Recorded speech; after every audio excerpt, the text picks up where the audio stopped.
আসসালামু আলাইকুম। Welcome to স্বপ্ন এগ্রো। আপনাদের সাথে আছি আমি বোরহানউদ্দিন। এখন আমি বসে আছি আমার ছাগলের দিনের শেডে। অনেকদিন পর খামার থেকে আপনাদের সাথে যুক্ত হলাম। বেশ কিছুদিন ভিডিও আপলোডও করা হয় না, রেকর্ডও করা হয় না, ভিডিও তৈরিও করা হয় না। আবার ছোট পুকুরে মাছ দেওয়ার পর বেশ কিছুদিন ধরে আ অসুস্থই ছিলাম।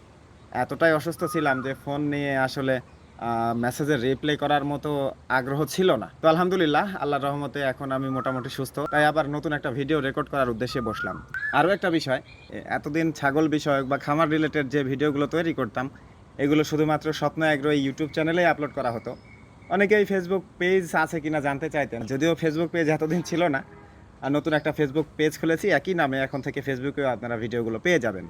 আমি আমার এই চ্যানেলের ভিডিওগুলোতে বিভিন্ন ব্লগ ভিডিওর পাশাপাশি ছাগলের যা কিছু আমি জানি বা যা কিছু এই ৬ বছরে শিখেছি ততটুকুই আপনাদের সাথে শেয়ার করার চেষ্টা করি। যদিও দু একটা বিষয় যদিও দু একটা বিষয় ছাড়া পড়তে পারে, সেটা প্রশ্ন করলে আবার আপনাদের উদ্দেশ্যে জানিয়ে দেবো ইনশাল্লাহ। অনেকদিন যাবতই কোনো কিছু শেয়ার করা হয়নি। তাই আবার চিন্তা হলো যে কতদিন ছাগল খামারে থাকি বা না থাকি, আমার এতদিনের এই অভিজ্ঞতাগুলো একটু আধটু আপনাদের সাথে শেয়ার করে রাখি।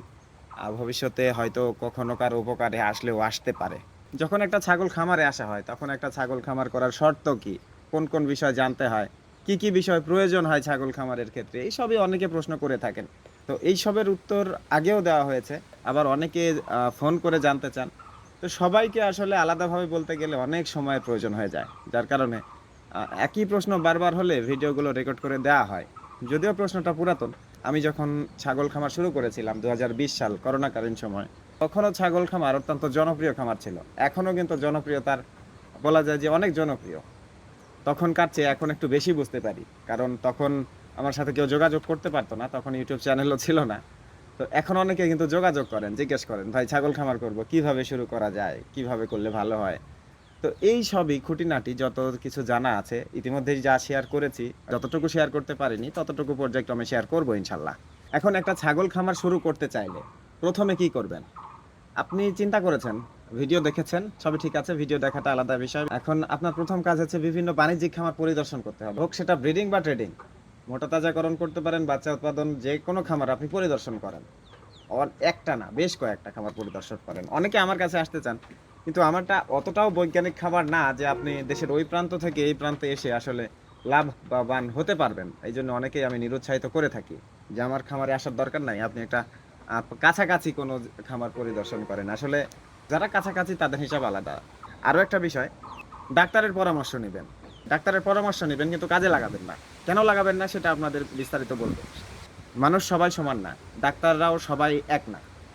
হ্যাঁ, কিছু, কিছু ডাক্তারের পরামর্শ আপনি মাথায় নিলে আপনার পথে বসতে সময় লাগবে না। এখন বিভিন্ন খামার ভিজিট করবেন, বিভিন্ন খামারের যে অভিজ্ঞতা, সেই অভিজ্ঞতাগুলো একটু জানার চেষ্টা করবেন, একটু পরামর্শ নেয়ার চেষ্টা করবেন। তারপর একটা পরিকল্পনা করবেন। সেটা কিভাবে? দেখেন, ছাগল খামারের পরিকল্পনা বলতে কি বোঝাচ্ছেন? আপনি একটা খামার করবেন। সেটা ব্রিডিং করবেন না ট্রেডিং করবেন সে সিদ্ধান্ত আপনার। আপনি ভালো-মন্দ বুঝে সেই সিদ্ধান্ত নিবেন। সেই সিদ্ধান্ত দেওয়ার জন্য এই ভিডিওটা আমার রেকর্ড করা না। ছাগল খামার সব ক্ষেত্রেই লাভজনক। আপনি ব্রিডিং করেন আর মোটা তাজাকরণ করেন, দুটাই লাভজনক। কোনো, কোনো ক্ষেত্রে কোনোটা একটু বেশি, কোনো, কোনো ক্ষেত্রে কোনোটা একটু কম। এই পার্থক্য। একটা ছাগল খামার করতে কি, কি দরকার? একটা জায়গা দরকার। খোলামেলা, সুন্দর, উপযুক্ত একটা ছাগলের জন্য উপযুক্ত। একেবারে বদ্ধ না, চারিদিকে দেয়াল তোলা না। একটা খোলামেলা বাতাস পাস করে এইরকম একটা জায়গা দরকার। এখন জায়গার পরিমাণ নির্ভর করবে আপনার ছাগলের সংখ্যা এবং জাতের উপর। তবে কিন্তু একটা জায়গা দরকার আপনার। তারপর কি দরকার? আপনার একটা ঘর দরকার। ছাগলের জন্য আদর্শ একটা ঘর দরকার। অন্তত হলেও আমি বসে আছি, এইরকম একটা ঘর দরকার। এটা আমার রাতের ঘর না। এটা আমার দিনের ঘর। যার জন্যে একটু বেশিই খোলামেলা। হয়তো রাতের শেড হলে এতটা খোলামেলা হবে না। তারপর কি দরকার? খাদ্য। খাদ্যর মধ্যে কি আছে? ঘাস আছে। সেটা হোক বাণিজ্যিক বা দেশীয় জাতের আগাছা। ঘাস দরকার, কাঁচা ঘাস দরকার। তারপর কি দরকার? দেখেন, বর্ষা মৌসুম আছে, বিপদ-আপদ আছে, যার জন্য আপনার হয় খড় দরকার, সাইলেজ দরকার, না হলে হে দরকার। যেকোনো একটা লাগবেই আপনার। দানা খাবার তো রয়েছেই, এছাড়াও vitamin, minerals, pink salt, mineral block এইসব কিছুর সরবরাহ থাকা দরকার। জানি পারবেন, তারপরও আসলে দরকার এইজন্য বলে রাখছি। মোটামুটি এই কয়টা জিনিস দরকার। আর যেটা প্রয়োজন সেটা হচ্ছে আপনার দেয়ার মতো সময়। আপনার দেয়ার মতো যদি সময় না থাকে তাহলে আমি আপনাকে উৎসাহিত করব না, নিষেধও করব না। আর আপনার দেয়ার মতো যদি সময় থাকে তাহলে আপনাকে উৎসাহিত করব। হোক আপনি আমার মতো নিজে কাজ করেন অথবা আপনি লেবার দিয়ে কাজ করান, আপনি বসে থাকেন। কিন্তু আপনাকে সময় দিতে হবে, খামারে তাকাতে হবে যে না এখানে এই কাজটা হচ্ছে, এই কাজটা এ করছে, ওই কাজটা যে যাই করুক আপনার সময় লাগছেই। এখন আপনি সেটা কাজ করেন বা বসে থাকেন। আর যদি আপনার দেওয়ার মতো সময় না থাকে তাহলে আমি আপনাকে উৎসাহিত করব না, নিরুৎসাহিতও করব না। নিরুৎসাহিত করলে অনেকে মন খারাপ করেন, মন খারাপ করলেও ভাই না করাই ভালো। এখন আপনি যদি নিজে নিজে উৎসাহিত হয়ে করতে পারেন তো সেটা নিয়ে আমার হয়তো মাথা ব্যথা থাকার কথা না, থাকবেও না। তো এই সব কিছুর যদি ব্যবস্থা করতে পারেন তাহলে আপনি ছাগল খামারে আসতে পারেন। এছাড়া যেই অনেকে বলে থাকেন ট্রেনিং নেওয়ার কথা, ট্রেনিং নিতে পারেন। ট্রেনিং নেওয়া অবশ্যই ভালো। সবসময় আপনার নিজের জানা না থাকলে বিষয়গুলো সহজ হয় না। যদি আপনার প্র্যাকটিস করার কোনো জায়গা থাকে, মানে আপনি আগে থেকেই কিছু ছাগল পালন করে অভ্যস্ত, তো তাদের ক্ষেত্রে ট্রেনিং না নিলেও চলে। যারা একেবারেই নতুন, কিছুই জানেন না, তাদের ক্ষেত্রে ট্রেনিং নিতে হবে। এখন বিষয় হচ্ছে আপনি কিসের খামার করবেন, এই জিনিসটা আপনাকে ফিক্সড করতে হবে। মোটা তাজাকরণ ফার্ম নাকি ব্রিডিং ফার্ম? আগেই বলেছি দুইটাই লাভজনক, কোনো কোনো ক্ষেত্রে কোনোটা একটু বেশি, কোনো কোনো ক্ষেত্রে কোনোটা একটু কম, এই আর কি। কারো কারো ক্ষেত্রে কোনোটা লাভ বেশি হয়, তাদের ক্ষেত্রেই মোটা তাজাকরণে লাভ বেশি হয় যারা কম সংখ্যক ছাগল পালন করেন। দেখেন 10টা ছাগল পালন করছেন, 15টা ছাগল দিয়ে একটা খামার পরিচালনা করছেন, তাদের ক্ষেত্রে একসাথে এত বেশি পরিমাণ ভালো খাসি ছাগল, বাচ্চা ছাগল পাওয়া আসলে একটু কষ্টকর, যার কারণে হয়তো একসাথে পাওয়া সম্ভব হয়েও ওঠে না। যারা অল্প ছাগল পালন করেন তাদের হিসাব আলাদা, আর যারা বেশি করেন তারা অধিকাংশই ব্রিডিংয়ে যান। সেক্ষেত্রে ব্রিডিং ফার্ম করাটা একটু নিরাপদ, বাকিটা আপনাদের ইচ্ছা। এখন আরও কিছু ভাবনার চিন্তার বিষয় আছে, এগুলো আবার চিন্তার বিষয়। ব্রিডিং করলে সেটা কিসের করবেন, দেশি নাকি ক্রস? দেশি বলতে বোঝাচ্ছি ব্ল্যাক বেঙ্গল, নাকি ব্ল্যাক বেঙ্গলের ক্রস, নাকি উন্নত জাত সিরোহি, বয়ার। তো অনেকেই আবার তোতাপাড়ির দিকে ঝুঁকছেন, যমুনা পাড়ি।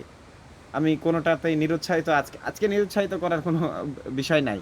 আজকে শুধু আপনাদের অপশান বলে দিচ্ছি কি কি করা যায়। আবার যদি মোটা তাজাকরণে যান সেটাও সেম প্রশ্ন, সেটাও কোন জাতের করছেন আপনি? ব্ল্যাক বেঙ্গলের মাংস উৎপাদন করবেন নাকি বয়ার করবেন? অনেকেই আজগুবি চিন্তা শুরুতেই করেন। আপনার ছাগল নাই, আপনার ঘাস নাই, আপনি শুরুতেই ঘাস কাটা মেশিন কেনার জন্য উদ্গ্রীব হয়ে গেছেন। ভাই ঘাস কাটা মেশিনের দাম কত, আমাকে ব্যবস্থা করে দেন। ভাই আপনার এইটা তো প্রথম চিন্তা না। প্রথম চিন্তা আপনার এতক্ষণ যেগুলো বলা হলো এইগুলো প্রাথমিক চিন্তা। এই চিন্তাগুলো করে তারপর আপনি আসেন, তারপর ক্রমান্বয়ে আপনার ক্যাপাসিটি বাড়বে, আপনি ঘাস কাটতে হিমশিম খেয়ে যাবেন, তখন আপনার ঘাস কাটা মেশিনের প্রয়োজন হবে। আপনার আজই তো ঘাস কাটা মেশিনের প্রয়োজন না। আপনি প্রথমে কয়টা ছাগল কিনবেন হাট থেকে? প্রথমে 5টা ছাগল সংগ্রহ করছেন, 5টা ছাগলে একটা ঘাস কাটা মেশিন লাগবে আপনার। এত টাকা ইনভেস্ট করার তো প্রয়োজন নাই। আপনার টাকা আছে রাখুন, দিনে দিনে লাগান, অবশ্যই লাগবে। ছাগল খামারও কিন্তু লাখ লাখ টাকার খামার। সময় দিন, আপনার ইনভেস্ট করার প্রচুর জায়গা আছে। আপনি ব্রিডিং ফার্ম শুরু করছেন, ব্রিডিং ফার্ম থেকে ওই একই খামারে মোটা তাজাকরণ ইউনিট আলাদা করতে পারবেন। একই খামারে ডবল ইউনিট করা সবচেয়ে বেশি লাভজনক। আমি আমার এখানে যে কটা খাসি ছাগল মানে জন্মের পর থেকে বড় করেছিলাম তাদের ক্ষেত্রে দেখেছিলাম যে আসলে বিক্রি করলে কত টাকায় বিক্রি করা যায়, আর মোটা তাজাকরণ করলে বা মানে মোটা তাজাকরণ বলতে বোঝাচ্ছি আবার ওই ইনজেকশন ফুঁড়ে বা পোলট্রির ফিড খাইয়ে, এরকম না। আসলে খাসি মোটা তাজাকরণ বলতে বোঝাচ্ছি খাসির মাংস উৎপাদন। তো মাংস উৎপাদনের ক্ষেত্রে নিজের খামারের জিনিস যদি নিজের কাছেই থাকে তবে সবচেয়ে বেশি লাভবান হওয়া যায়। তবে এই কাজটা যারা একেবারেই ছাগল পালনে নতুন তাদের জন্য না, নতুনদের জন্য এই চিন্তা না। আপনি ছাগল খামার করার পর বেশ কিছুদিন পার হয়ে যাবে, কয়েক বছর আপনি দেখবেন, তারপর এই ডবল ইউনিটে যাওয়ার চেষ্টা করবেন, শুরুতেই না। তো একটা ছাগল খামার শুরু করতে কি কি বিষয় নিয়ে চিন্তা করা দরকার কিছু ধারণা দেওয়ার চেষ্টা করলাম। আগামী ভিডিওতে আরও বেশ কিছু বিষয়ে জানাবো। একটা ভিডিও অনেক লম্বা হয়ে গেলে অনেকে আবার বলেন ভাই ছোট করেন ছোট করেন, বড় ভিডিও দেখতে বোরিং লাগে বা সময় থাকে না। আসলে বড় ভিডিও করা আমার জন্য কষ্টকর, আমারও ভিডিও তৈরি করতে সময় বেশি লাগে। আর ছোট ছোট করে যদি ভিডিও দেওয়া হয় আপনার জন্য সুবিধা, আমার জন্য সুবিধা। বাকি কথা আগামী ভিডিওতে বলবো ইনশাল্লাহ। আল্লাহ আপনাদের সবাইকে ভালো রাখুক, সুস্থ রাখুক। আসসালামু আলাইকুম।